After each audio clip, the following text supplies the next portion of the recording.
the fifth reading, Moshe Rabbeinu calls the Jewish people together and he passes on God's instructions. He speaks to them about the Korban Pesach and the specific things that the Jewish people will have to do in anticipation of the Exodus, of leaving Mitzrayim. And towards the end of Moshe Rabbeinu's instructions, he says this is not only relevant for the here and now, but rather this is something which will have eternal and continuous importance to you, the Jewish people. In verse 24, Moshe Rabbeinu says, "Ushmartem es hadavar hazeh," you must keep this thing l'chok l'cha u'levanecha ad olam, as a statute for you and for your children for posterity. So what's the emphasis here on you must keep this thing? Nachmanides Ramban says this refers to the primary thrust of Moshe Rabbeinu's words, namely the notion of bringing a Korban Pesach. But it does not refer, of course, to the painting of doorposts that was unique to the land of Mitzrayim. And the Ibn Ezer puts it a little bit differently. He says we refer here to Shchitas HaPesach, to the slaughtering of the Paschal Lamb. We do not refer here to the hyssop and it's being dipped in the blood and so on and so forth. So that's the eternal part of these statutes. That's the part that will remain with us, and that's the part which becomes relevant for the future. Now, the Torah now tells us, Moshe Rabbeinu tells us, that this business of keeping Pesach or observing the mitzvah of Korban Pesach is connected to the land of Israel. V'hoya ki savayu el haaretz. It'll come to pass that you enter the land Asher yitin Hashem lachem, which God is going to give you. Ka'asher diber, as He has spoken, u'shmartem es ha'aveda hazais. Then you must keep these efforts. This toil, this endeavor has to be kept. Rashi says, V'hoya ki savayu el haaretz. It'll come to pass when you enter the land, and then you'll keep this business. You'll make sure to follow through with all of these mitzvahs. Says Rashi, Tola hakosov aveda zu b'viyosam la'aretz. The Torah hinges these mitzvahs, the fulfillment of these ideas, to the notion of coming to the land. And that is to say, that as long as the Jewish people don't come to the land of Israel, there will be no obligation of Korban Pesach. Says Rashi, V'lei nischayvu ba'midbar ela b'Pesach echad. During the 40 years that the Jewish people were in the desert, there was only one Korban Pesach that was brought. And that was Sha'asu B'Shana Hashenis. This was on the second anniversary. So literally the second year, really the first anniversary of the Exodus of Mitzrayim. And it was Al Pi Adibur. That was something unique. That was not really a continuation of the mitzvahs that Moshe Rabbeinu gave the Jewish people in Mitzrayim, because he said, V'haya ki savayu la'aretz. This will happen when you come to the land of Israel. So then what's the business of bringing a Korban Pesach in the second year? The first year begins now with the concept of Achedesh Zalochem.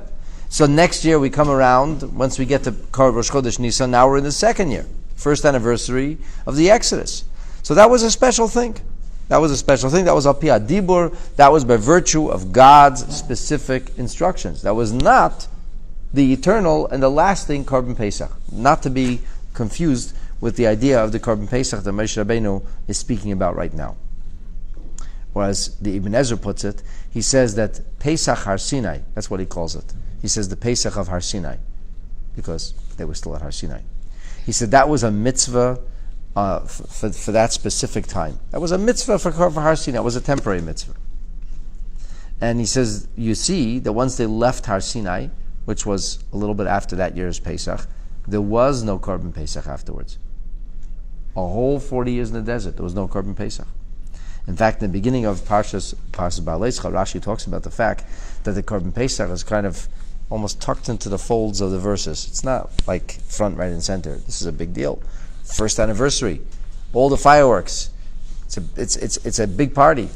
Quite quietly, there's a business of Korban Pesach, and people who couldn't bring a Korban Pesach, and the business of Korban Pesach Sheni. It's very quiet. And Rashi says that's because all 40 years in the desert, the Jewish people only did one Korban Pesach, and the Torah doesn't want to advertise that. But really and truly, that wasn't supposed to happen. That wasn't the plan. The plan was not to remain for 40 years in the desert. The plan was to get to the land of Israel. And so, because this is the case, it says that the temporary Korban Pesach, which only happened once, is not included in the present command. The Gemara in Yevamah says that they did the Korban Pesach only the first year, and that was it. All right, so now we know that the Korban Pesach is uniquely linked and connected to the land of Israel and to the coming into our own as a nation. So the Torah says, now that we got that cleared out of the way, let's talk about what will happen. V'haya. So it'll happen. You'll be in the land of Israel. You came, you arrived, you make a Korban Pesach, you have a Pesach Seder, you celebrate the Exodus, and then what happens? Ki yemru aleichem b'nechem. Your children will say to you, what are you doing? Ma ha'aveda hazeh eslachem. What is this thing that you're doing? What are you doing? Why are you doing this? The Mechilta, in its commentary, has two very different ways of looking at this verse. On one hand, the Mechilta says, good news. What's the good news? They're going to have children. They're going to have children's children. That's good. What's the bad news? The children will be asking questions. And in the end, many of the children will abandon the Torah, and they will not follow the ways of Hashem. And we see it right here. This, of course, is the Ben Harasha. This is the question of the wicked child. And the wicked child is asking questions, and he says, what are you doing? So let's go quickly to the answer, and then we'll try to understand what the question was. V'amartem, you'll tell him, Zevach Pesach ul Hashem. This is a Paschal offering to God. What do you mean to God? To the God, Asher Pasach al Batei Bnei Yisrael, to the God who leaped over, or skipped over, the houses of the children of Israel, b'Mitzrayim in Egypt, b'Nogve'es Mitzrayim, when he struck Egypt, v'ez Botenu Hitzil, and our homes were saved, v'yiked ha'am v'yishtachu, and the nation heard all these words, and they kneeled and they bowed before Hashem. All right. So what was the question that Moshe Rabbeinu predicts is going to happen?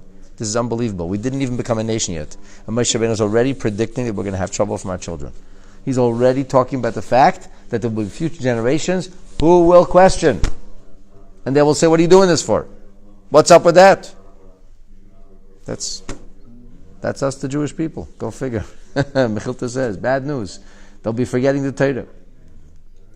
So what is the question?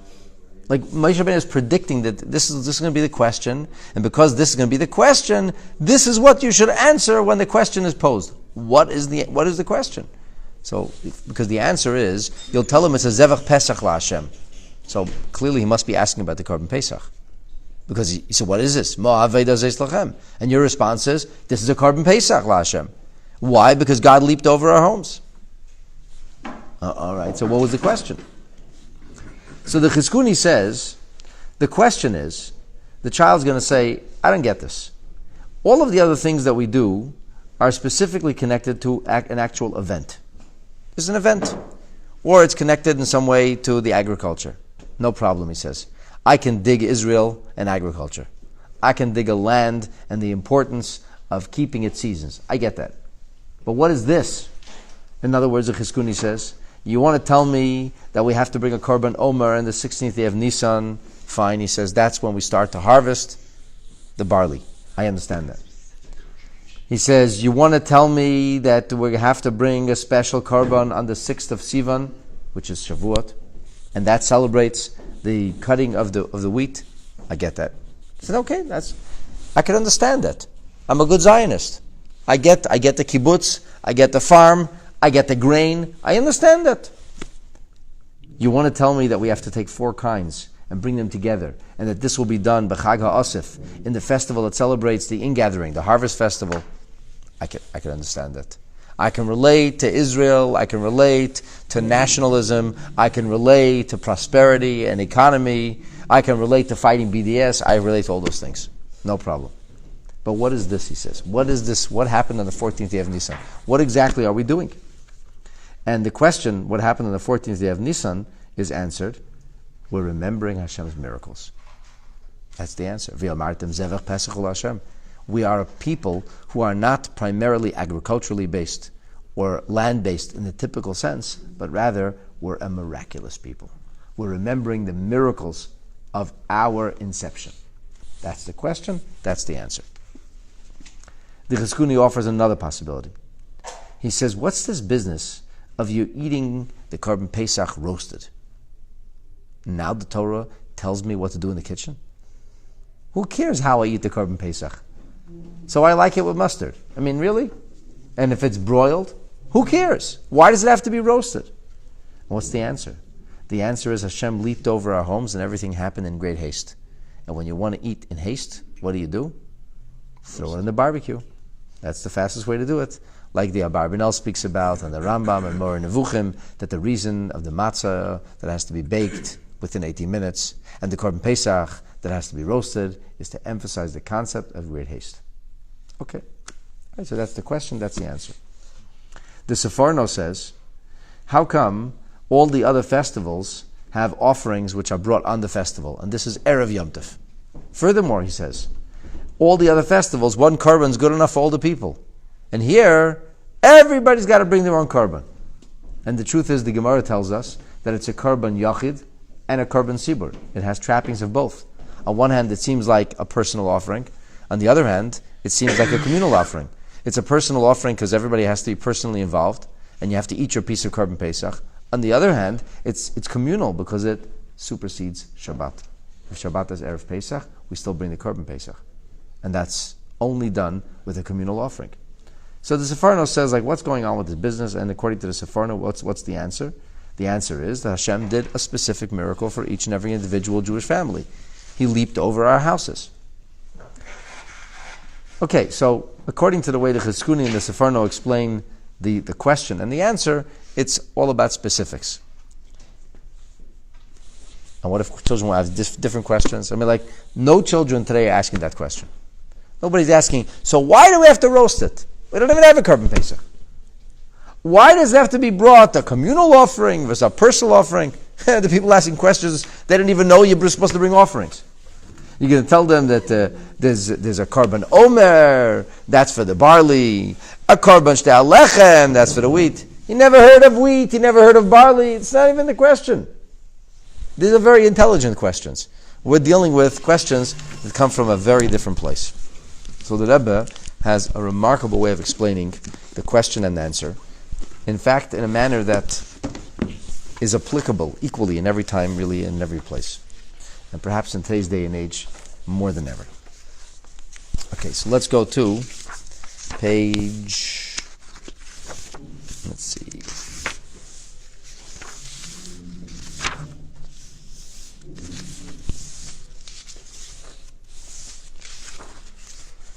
Let us go to the rebel Jew. We deal with him.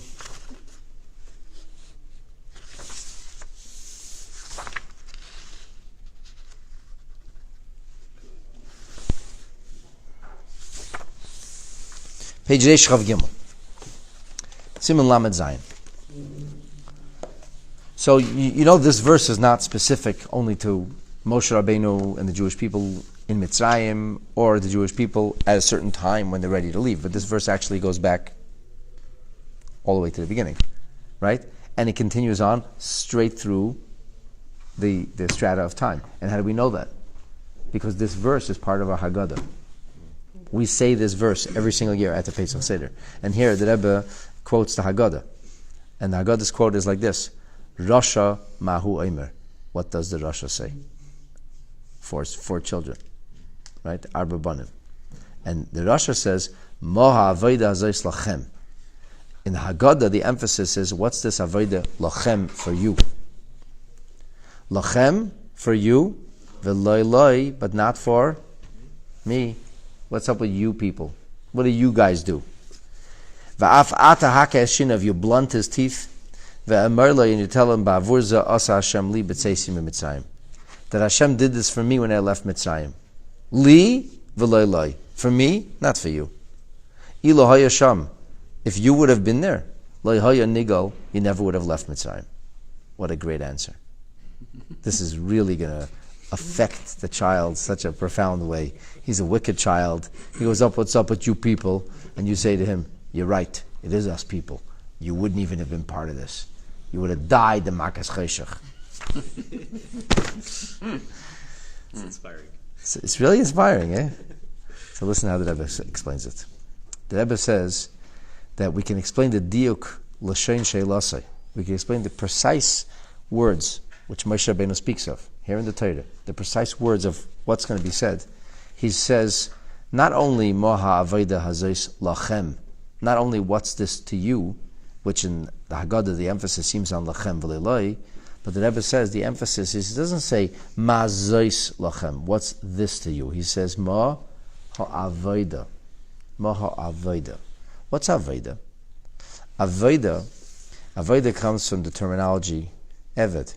The noun of avoda is a servant. Servant. It represents self-abnegation and obedience. It means asiyas dvarim metech tziyas v'kabbalasel. It means doing what I'm told to do because I'm told to do it. That's what it means. In other words, it means doing something gam mibli lahavinas mashmusan, even if I don't understand what I'm doing. Mibli lehizdayas imteichtem, even if I can't identify with the content of what's being conveyed here. Ke'eved ha'eved es adonav, like a servant who has to serve his master. So if the servant has to serve his master, the servant doesn't have the right to say, "Hey, master, I don't think you're doing the right thing over here. Like let's reevaluate this." In today's day and age, people have a hard time imagining a servant. So imagine in the army, you get a command, and the private says, "Sir, mistake here. I think you got to revisit this." Or maybe the football player is told by the coach exactly what he should do, and the football player, the long receiver, comes back and he says, "Coach, you got it all wrong. You got it all wrong. We need a different strategy." What would the coach say? "I'm the coach. You're the long receiver. You go exactly where I tell you to be, and stay over there, and stay open, and wait to see if the football comes to you." That's what the idea of Avodah is. Avodah means I can't identify with this. I can't relate to it. I don't appreciate it. I don't like it. I don't understand it. And nonetheless, I'm an Eved ha'Eved es Adonav. I'm a servant who's serving the master. In other words, like this: Harasha, this wicked child, he einei misnagid le'etzem tziyun Chag HaPesach. He doesn't have a problem with national holidays. He's cool with that. Well, national holidays are nice. He believes in Jewish history. He believes in the value of self-determination. He could have really told this. In fact, the only thing that really bothers him is this obedience business. He loves freedom. He's very into freedom. He lives for democratic values. He says, "This is great. This speaks to me. But give me a break. What's up with all these laws? Do this, do that. I'll celebrate Passover the way I want to celebrate Passover." It's about my freedom, right? If I'm free, let me be free. I'll do it as I please, as I can identify. And he says, what's up with you people doing things you don't understand, don't like, don't appreciate, just because he said? Moha avoda hazos lachem. What's up with the avoda? What's up with the obedience, with the mindless devotion? Chag HaPesach. Pesach, he says, the Rasha. This is the festival in which we celebrate freedom, going out of slavery. So this is about democracy. This is about my opinion. This is about doing things as I please. I have to be happy, he says. This is about doing things with simcha, doing them with joy, with achayas, with vitality, self-identifying. It's about me. What value is there a kiyum mitzvahs Pesach b'derech shel avoda v'kabbalasel? What kind of freedom is celebrated with servitude? I'm gonna, so to speak, accept the yoke. The whole festival is about freedom. I don't want to hear this. I don't want to hear about rules and laws I have to follow. There was an article written about 10 years ago by a woman with frustration shopping for Passover and kosher for Passover. And this is like unbelievable. Like the theme of her article is, Passover is freedom. Stop telling me what I could eat and what I can't eat. Leave me alone. I had enough of this oppressive Passover. This year I'm celebrating Passover for real. Free. I'm going to be a free person. This is the Ben HaRasha. That's what he's saying. This is what the Ben Arasha Moshe Rabbeinu says. Trust me on this one. This is what's going to happen. They're going to come back and say, freedom, no problem. But freedom. Not you telling me what to do.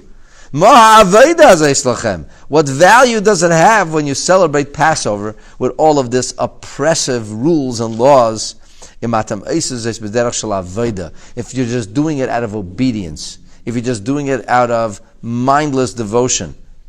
And what's the answer?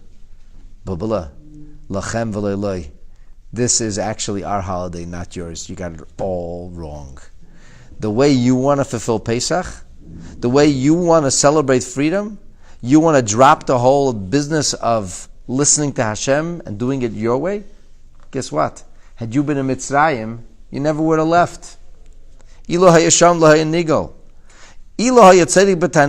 you were right, if Passover is about freedom, if Passover is about self-expression, if Passover is about my own individualistic appreciation rather than my mindless devotion and commitment to something which is larger than me, something which is beyond what I could appreciate, if that's what Pesach was about. So the truth is, if it was about freedom from Torah mitzvahs, if it was about freedom from the will of Hashem, if it was about doing whatever I want, guess what? There never would have been a Passover. Because you have it all wrong. You're busy repeating Charlton Heston's ideas of going out of Egypt, going to freedom. But that was never, ever what Passover was about. There is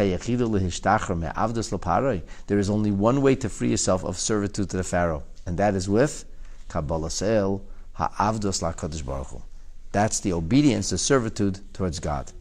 As the Pasuk says, Avodaiheim, they are my servants, says the Torah in Parshas Bahar in the end of Chumash Bamidbar. Asher Tzeisi Yisam Eretz Mitzrayim, whom I took out of Egypt. So when the child will come along and say, this is Passover, this is freedom, what's our answer? Yeah, this is freedom. This is Passover, exactly. That God sprang over our houses, singled us out, made us special, took us out of Mitzrayim. We are no longer the Pharaoh servants. Now we are HaKadosh Baruch Hu servants. And this really makes sense. This can resonate in any time and in any place. Regardless of what knowledge Jewish people do or don't have of Yiddishkeit, this feeling of frustration, self-importance, self-expression, individualized kind of make it up as you go along, that kind of quote-unquote Judaism, that's something that unfortunately lots of people mistakenly identify with. And therefore Moshe Rabbeinu said, when they'll ask that question, make sure you give them the right answer and tell them what Yiddishkeit is, not what it isn't. Anyway, that's the job.